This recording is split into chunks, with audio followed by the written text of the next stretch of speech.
Welcome to the podcast. It's the best podcast in the world. This is going to end up on the show. I know it, motherfucker.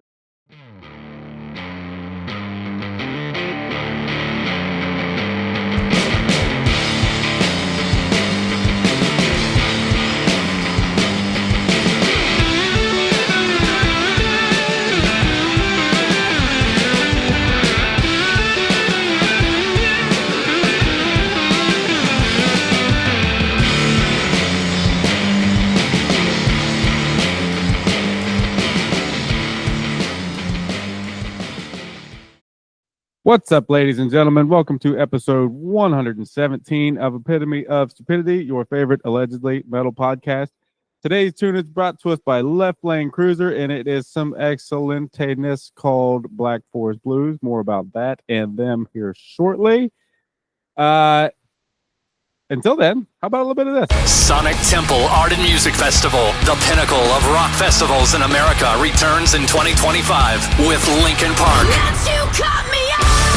Korn, 2 nights of Metallica, no repeat weekend, plus Bad Omens, Incubus, Alice in Chains, Rob Zombie, 3 Days Grace, Alice Cooper, I Prevail, Jimmy Eat World, Chevelle, Motionless in White, and so many more. May 8th to the 11th at Historic Crew Stadium in Columbus, Ohio. Passes on sale now at sonictemplefestival.com.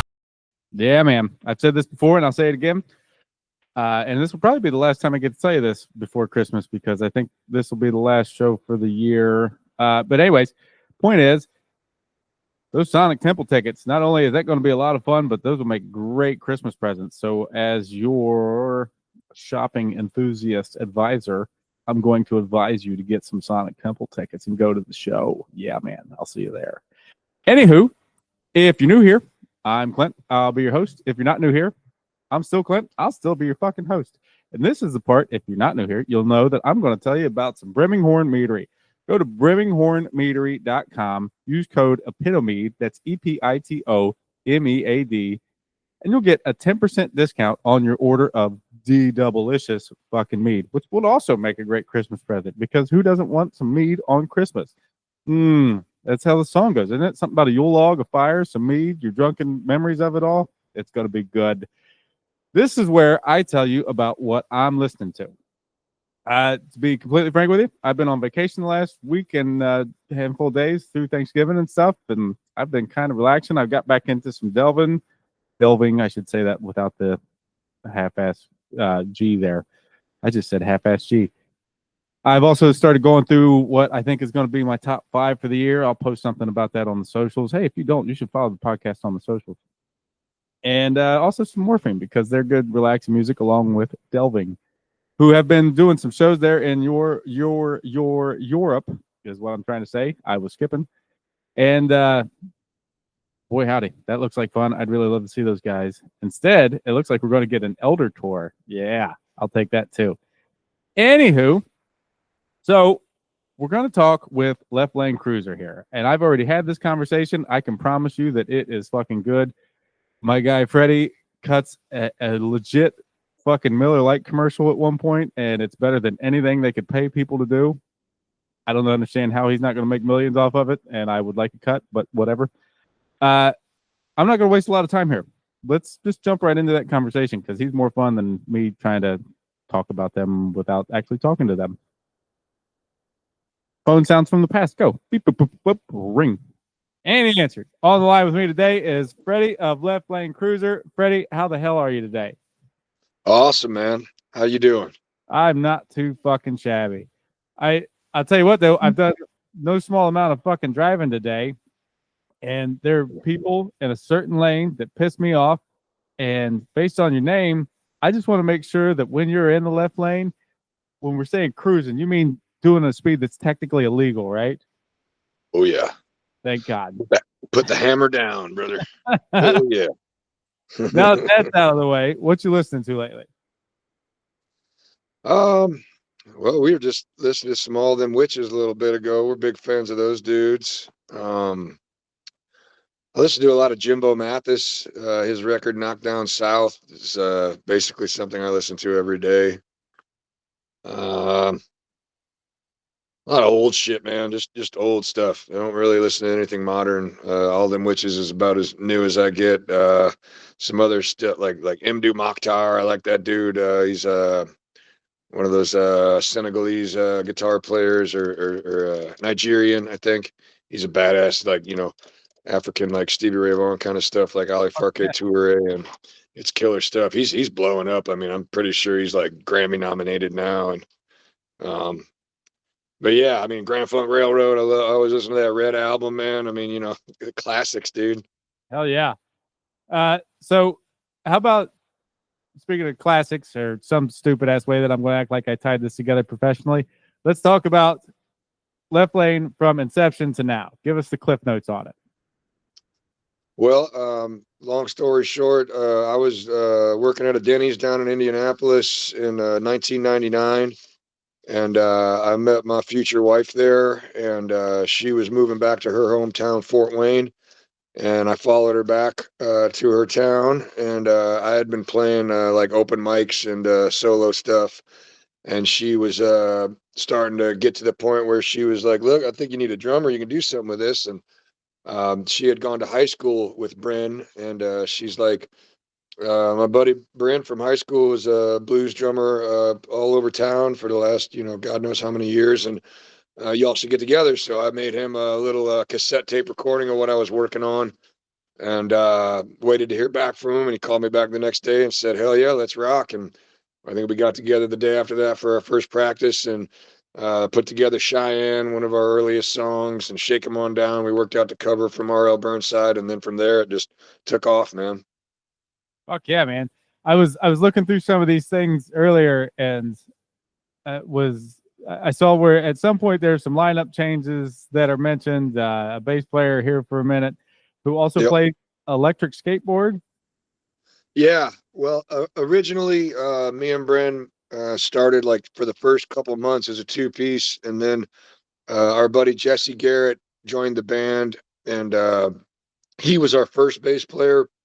We did one record that's pretty obscure, RV Burnslide, with him, but he was pretty busy with his career and stuff, and we kind of knew he wasn't really going to be able to hit the road, so we kindly parted ways. He's still our good friend, and then me and Brent went on as a two-piece for the next 10 years.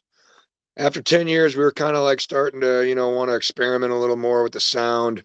Our buddy Joe Bent then joined the band on bass, and he also had built himself a lap guitar out of a skateboard. And also at that current time, he was in another band with Bryn called White Trash Blues Revival.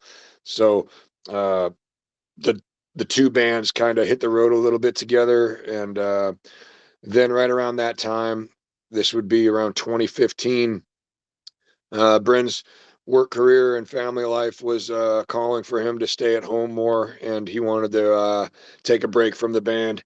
And so he stepped out of the band, and the other drummer in White Trash Blues Revival, Pete Dio, stepped in. And so then it was me, Pete, and Joe for the next year or so. Me, Pete, and Joe did a record called Dirty Spliff Blues. But then, once again, touring life wears people down in certain ways, and we had to let go of Joe. And then me and Pete went on as a duo to do Dirty Spliff Blues or Claw Machine Wizard and Shake and Bake. At which point, at the end of Shake and Bake, the road had started wearing Pete down as well. And he stepped out, and Brent stepped back in, because by that time, Brent had been out of the band for 5 years and was ready to come back. And that's where we currently are right now. That was about 5 years ago. Me and Brent have been touring ever since, and just dropped our first record back together in June, which was Bayport Barbecue Blues. What? Because of all the conversation there, what is an average day like on tour for you guys? Fucking driving. Like, that's about it. Sleeping in a parking lot every night. No matter how good you do, we all raise families, so I can make 10 grand at one show. I'm still going to sleep in a parking lot. It doesn't matter. Not that we do make 10 grand in one show. We're working there. But man, I mean, it's literally like everybody, like, it's like grass is greener. Like everybody who isn't able to tour just kills to do it. And then, once you are doing it, like, don't get me wrong, I'm living my dream, but, I mean, it's no sleep. It's Groundhog's Day. It's the same fucking thing every single fucking day, man.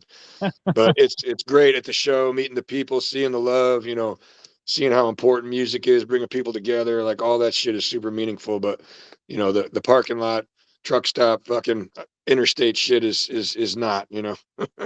I can see how that would get old pretty fucking fast. Yeah. Yeah. So you're out now with my old friends. Our old as in the podcast. I guess I don't know how to say that at this point. 20 Watt. Say hi to Tom and Mitch for me. Absolutely. How are the shows going? How's the tour going? They're great, man. They're great. Mitch is taking a break too. He's back at home. I've got the damn thing because I saw a video where it didn't look like him behind the drums, and I thought, "There's no way. How's it 20 Watt without?" Yeah, Tom's been using a drummer named Derek. I can't remember Derek's last name, but he was in a lot of other bands that we used to play with back in the day from Lansing, Michigan, Wormfoot, and a couple others. He drummed for St. Chris, and he's a phenomenal drummer. But I can't speak upon their band history, but I know Mitch had a kid, and that's just shit happens like that, man, where the family becomes more important than the road, so Sure. everybody's got to do what they got to do. And but the shows are going great. We're all super stoked to be out here. We got added to this tour last minute. Horseburner dropped off, and so we really only confirmed this tour like about a week before it started, so we're grateful for any turnout, but it's been going good, man, real good. Fuck yeah. I know the newest album, Bayport Barbecue Blues, that you already mentioned there, that came out back in June, right? Yeah. Yep, early June. Looking through the discography, is it just me, or are there a lot of food related album titles in there? Yeah.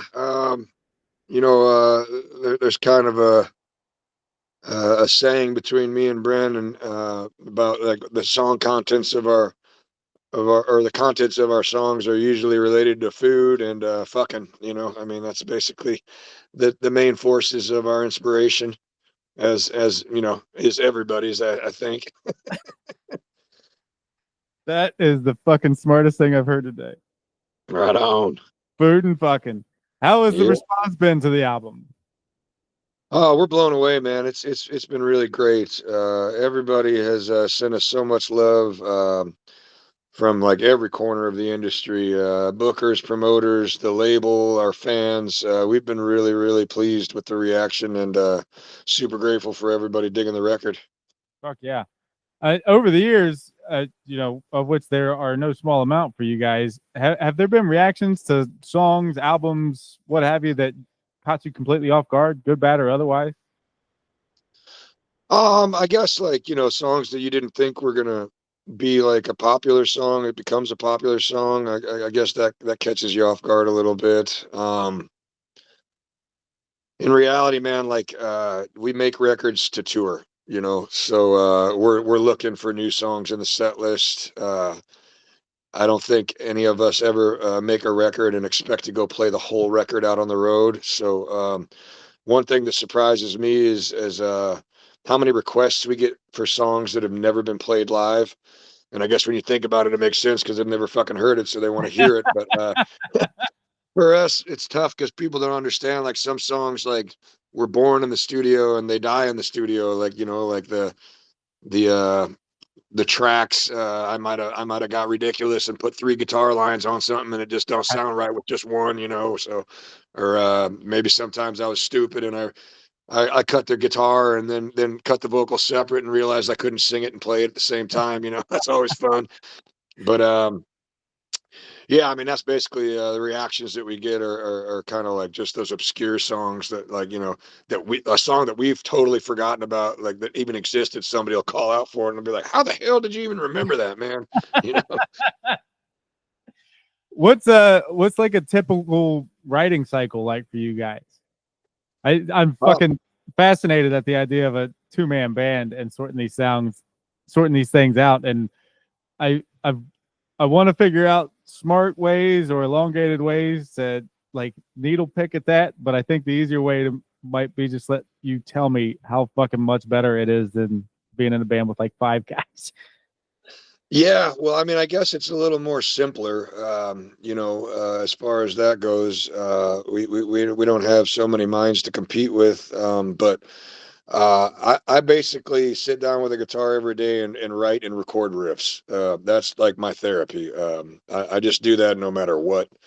And then, time goes by, I start sewing a couple of those riffs together. The outline of a song starts to take shape. At that point, I feel it's ready enough to present to Bryn and see what he can wrap around it. And from there, the song takes life.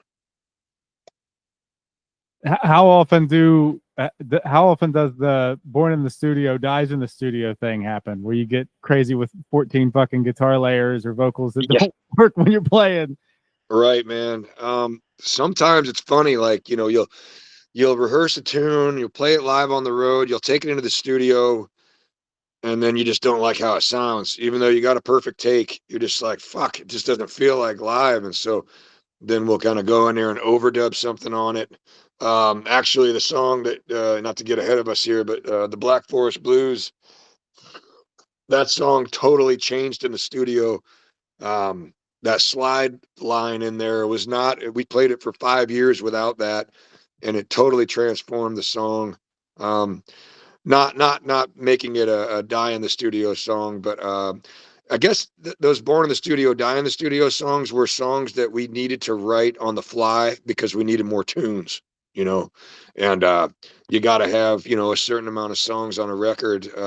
Not that like we're half-assing it or anything, but some of my favorite things to do in a studio is write, like, because you're in the moment, everything's set up, you got your brother's right there to bounce everything off of, and so much magic happens in those moments, I think. But then, making sure you take that song out of the studio and get it tight for the road is another step we got to take. And Sure. there's a lot of songs that we're willing to do that with. We just haven't got around to it yet. And I mean, everybody's heard stories about shit like Paranoid being written in the moment. I think COC's got one of their bigger songs was a thing that was written right there in the fucking moment. So yeah, like you said, everything's there. Why not fucking write while you're at it? Yeah, man. And you got a lot of downtime in the studio where you're just dicking around, and Brent will drop a beat and I'll drop a riff, and then something explodes, and it's like, well, fuck, man, we'll cut that tomorrow. Like, that sounded good. Let's do that. That should fit in about track 7 on the album. It'll work out just fine. Yeah, exactly. So the next question lined up here, you've kind of already answered to a degree. Something like 12 albums, over 100 songs. I'm just hearing you say it. I can't stop laughing about it. What's left to write and play songs about that you guys haven't already done? Oh, well, life will always take care of that. Sure. There's always something waiting around the bend for us. The struggles in life, man. That's what music is. We take the pain and frustrations and turn it into music. So there's no shortage of stress and anxiety in life. So that's what we pull from. And there's never any shortage of things that relate to food and fucking either. That's right, man. How do you guys decide the set list while you're out on this? Is you playing the same thing every night, or is it a mix? Yeah, we've never had a set list. We usually start with the first couple songs, like they stay the same. And then from there, it's all about what we're feeling, what the crowd is acting like. If it's high energy crowd, we'll keep it pumping. If they're fucking dragging ass, then we'll drag ass too. Like, kind of shit like that, man. Everything plays into that. It's always different. So you don't know. You sit down to play the first fucking song, you have no idea what the last song's going to be. Right. Yeah. I mean, basically, a lot of our set takes shape with people calling out songs. Like, I think any music goer, whether you're a fan or a musician or both, when you go out to see a band, all my life, I'd go out to see a band and yell out for them to play that song, and nobody would ever play that fucking song. So we work hard at trying to do that for our people, because I know that's important to them. And don't get me wrong, like we tell them, sorry, we can't do a lot of that shit because I'm a dumbass and can't remember it. But you know, at least we're acknowledging them. You know. The what's your favorite song you play live? Oh man, right now I think it's off our new record, Turkey Vulture. That's a real fun one for us. And you know what makes it fun is how the crowds react, and we get a real good reaction from that one every night, no matter where we're at. It's kind of a middle of the road, tunes. Got some blues, got a little. I don't know. I would never say I play country, but like I feel like there's a little country aspect to it that people that might not like the heavier shit can get into. It's kind of the right season for it too, I guess. Yeah. What would the perfect tour for you guys be? Oh man. Well, fuck man, that's a great question, dude. They're never perfect, so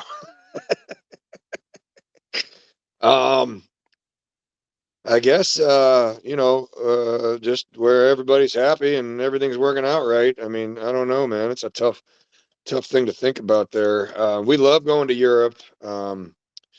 Europe has been great. We've gone over there for 15 years, probably played over at least 500 shows in Europe. But I wouldn't say it's perfect because, you're so far away from home. It feels like you're on the other side of the moon. I really enjoy being in the U.S. just because I know I can put my hand on that ground and it's taking me back to my front door. That's a nice feeling to have, no matter where you're at in the country. I guess just to give you a little bit better of an answer there, I'm just kind of floundering with this. We've been really enjoying opening up for people because you don't got to play like 4 hours and you're the first band up, and You start drinking. Headlining's great, but like we're pretty big drinkers, so it's always like a fucking pacing game, and it's really like like dude, obviously there's worse things to complain about in life, right? But like when you got to get to a bar at like 3 o'clock and you don't play till midnight and you're just sitting there, it's just like god damn, man. So opening is kind of cool. We got to do a great tour with John Garcia from Caius and another one with Weed Eater, and those are just blaster sets, man. And it kind of took us back to the day of our first opening tour, which was with Scott Byram and Bob Log III. And when you're that opener, man, you get that like nice little short set. You can play all your hits, your best stuff, and the night is still young when you're done. You get to fucking party and watch all the other bands, and you're not just sitting there like falling asleep before you play. Like I guess that was a totally like real answer. It might not be like rock and roll answer, but that's the truth right there. I mean, I usually won't start drinking until we're going on stage and my band. So completely feel your fucking pain there, because I know by the end of the night, I always somehow end up damn drunk. And if I had to wait that long to start, that means I put in some work. Well, bro, that's why I drink Miller Lite, because it make it right, and it's the Indiana Pacer, and you can drink like 40 of these things, no matter what time you start, no matter what time you finish, you're good to go. If I don't understand how the endorsement isn't ringing right now on somebody else's phone, I know, man. We're working on it. You've got to have some good tour stories at this point. Give me a couple. Oh man, yeah, we've had some blasts on the road. Fuck man, this is like something that I should just have stored in my memory banks every time. I've been asked this a lot. I don't know. In my 20s, I used to shit my pants a lot. That was really cool. We used to party hard, man.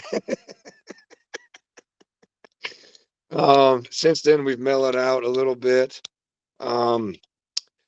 I think the greatest stories come with just like the towns you show up to and the adventures people are ready to take you on. We are so fucking lucky that like we have people waiting for us in every town that just want to show us the best of the best. Like, it's amazing. I am drawing a blank on some of the crazy shit, man. We have had a whole lot of it, and I don't know why it's you think anything off the top of your head? I know there's like 3 or 4 classic stories we always fucking forget to tell. God damn it, man. That's I love another how. thing. Go ahead. It's another thing about the road, man. Like, you know, it literally just washes your brain away. Like, you know, I've been telling everybody lately, man, I can't even like remember names of like classic artists. I'll be like, yo, man, remember that Jimmy guy? Jimmy Hendrix. Yeah, totally, dude. I mean, it's like, what the fuck, man? You ever hear that one song of his? It was really good. Yeah, dude, totally. So from the Miller Lite ad to all the drinking to I used to shit my pants. Now I don't as much. It every time I see a video of you guys playing, it looks like you're having all the fucking fun. I think we can go ahead and confirm that for the most part is in fact the case. Let's get another PSA out of you. How would you recommend other people go about having as much fun as you guys do? Just give everything you got on that stage, man. There's nothing, no reason to hold back. And turn your mistakes into you know, masterpieces. I think that's always been kind of our motto there. Like, you know, we give it all we got, and you know, wherever a mistake or a fuck up may be, it turns into something awesome. You know, because you can't let it bring you down. And you also don't want to like bring down the crowd. You know, we're very aware that the people that come to see us have worked a hard job, a hard life, and they're coming out to spend their hard-earned money. They don't want to see a bunch of crybabies up there. So, you know, we respect the fuck out of that, and we try to give that back to them, you know, as much as possible. Fuck yeah.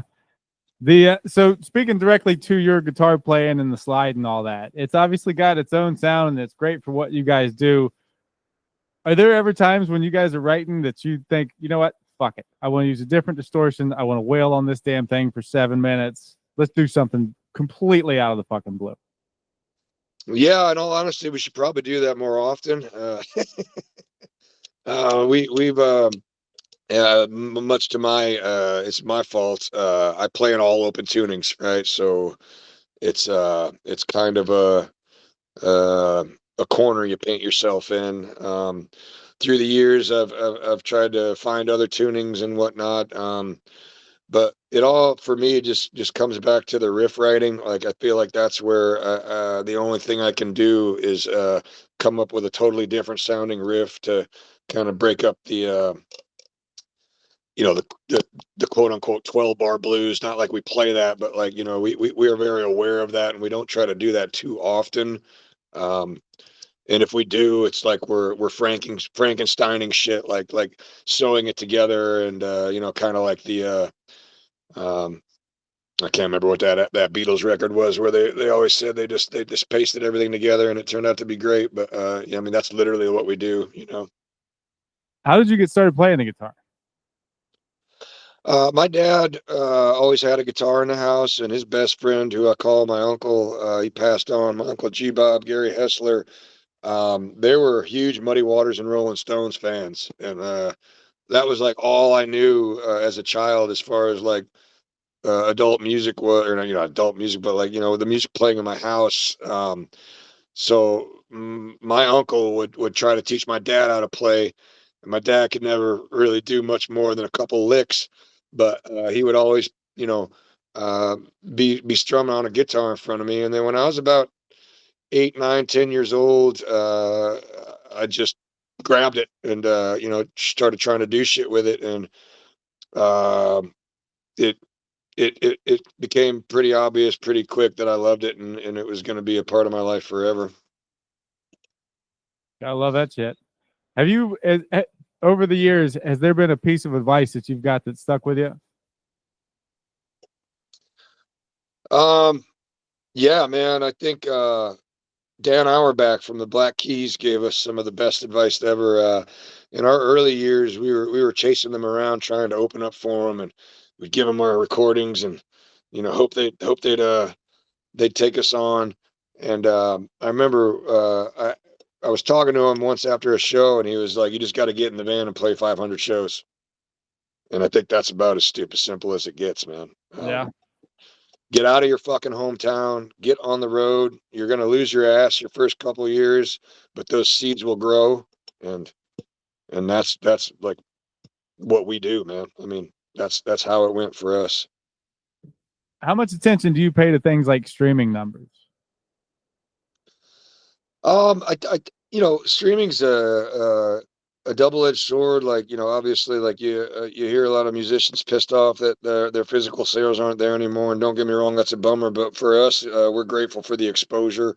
I think streaming's great to, like, allow people to hear you when they wouldn't have been able to. And as far as the numbers go, I don't necessarily think like we live and die by them, but I think in this modern world, it's kind of become your stat sheet, as far as bookers and promoters when you're trying to get gigs. Those streaming numbers kind of matter, I think, nowadays, especially because, Spotify ties it to the cities and whatnot, how many followers you got and all that stuff. So, but we're on a label and we don't own our own stuff. So that's kind of like their ballpark. They run all that shit for us.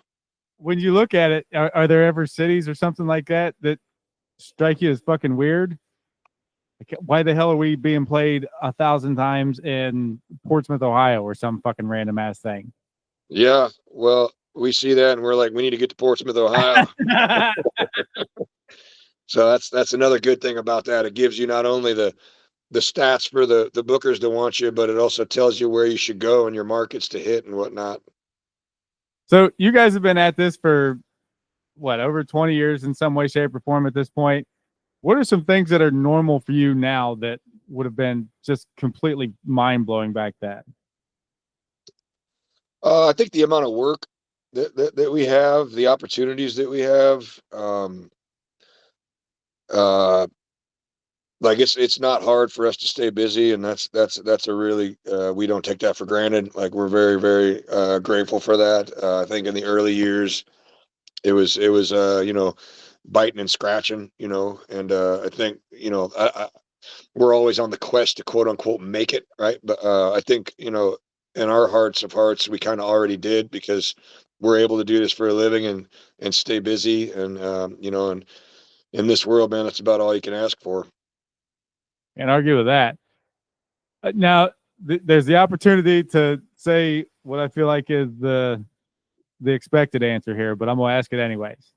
What's your favorite Left Lane album? What's the album someone should listen to get into Left Lane that's never heard you guys before? Well, that's a pretty straightforward answer. It's our first album, Bring Your Ass to the Table. That was basically our foundation. Those songs we had kind of played for 5 years before we recorded them.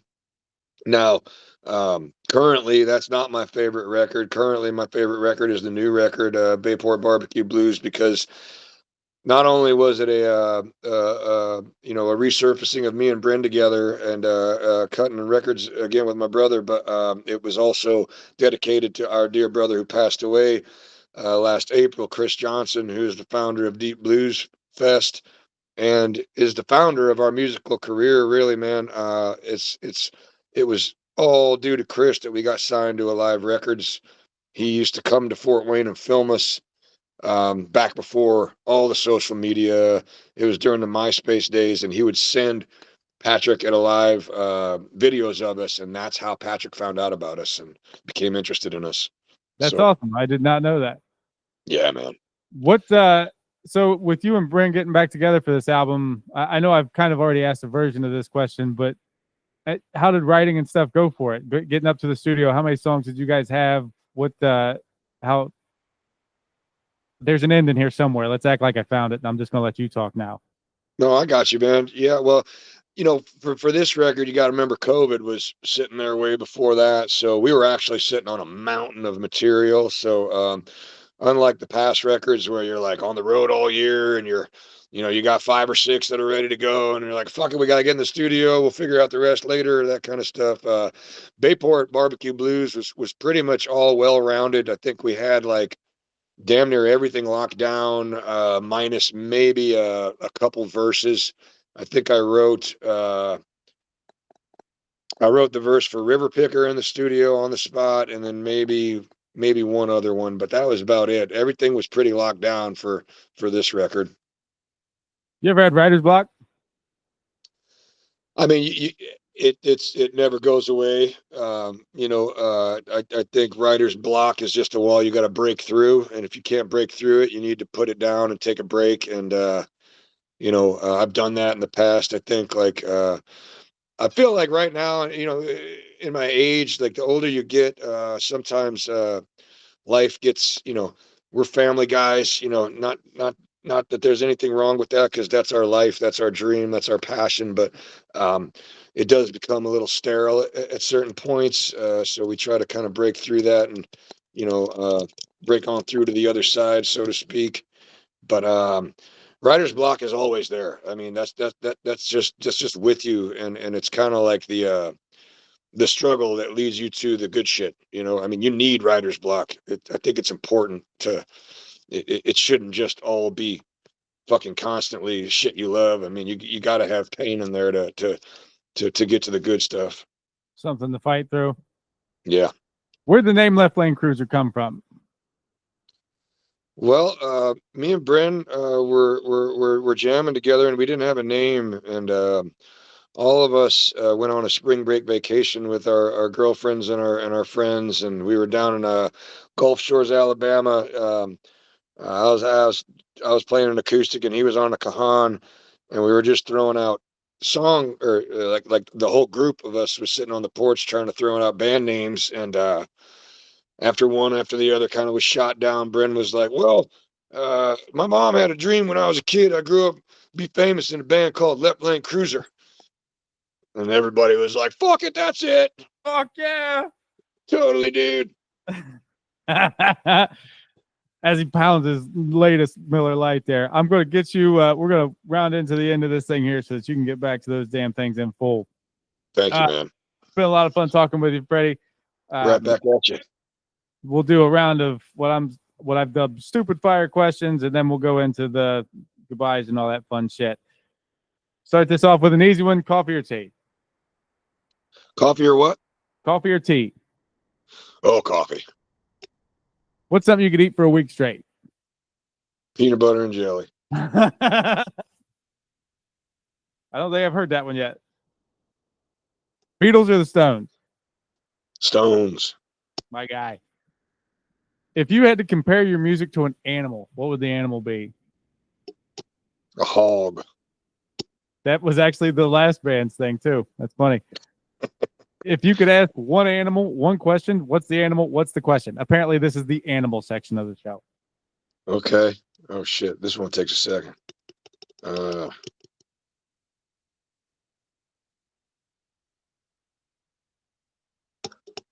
Well, just to pump the new record, I'd ask a turkey vulture, what'd you eat today? I think I know the answer to this one, too, but beer or liquor? Oh, hell. It's beer now. It used to be liquor. I kind of have the same story. We'll leave that for some other time. If you had a mundane superpower, what would it be? A lame superpower.